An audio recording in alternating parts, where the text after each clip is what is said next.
Stop this 5 habits. না হলে success আসবে না। এই 5টা অভ্যাস আপনার জীবন নষ্ট করছে আর আপনি হয়তো বুঝতেই পারছেন না।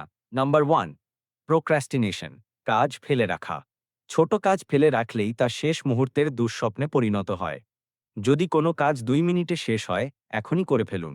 নাম্বার 2, নেগেটিভ সেলফ টক, নেতিবাচক চিন্তা। নিজেকে আলসে, বোকা বলবেন না। আপনি যা বলেন আপনার মস্তিষ্ক তাই বিশ্বাস করে। Number 3, phone addiction. প্রতি 5 মিনিটে ফোন চেক করলে মনোযোগ শেষ হয়ে যায়। কাজ করার সময় ফোনটা অন্য ঘরে রাখুন। দেখবেন কাজ 3 গুণ বাড়বে। নাম্বার 4, পিপল প্লিজিং, সবাইকে খুশি করা। সবাইকে হ্যাঁ বললে নিজের প্রতি না বলে ফেলছেন। সীমা বা বাউন্ডারি রাখা রূঢ়তা নয়, বরং প্রয়োজনীয়।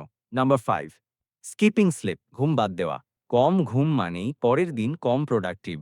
ঘুমকে রক্ষা করুন, কারণ আপনার সাফল্য তার ওপরই নির্ভর করে। এই 5টা অভ্যাস ছেড়ে দিন আর দেখুন জীবন কত সহজ হয়ে যায়। যদি ভিডিওটা কাজে লাগে, লাইক আর সাবস্ক্রাইব করে পাশে থাকো। প্রতিদিন 1%।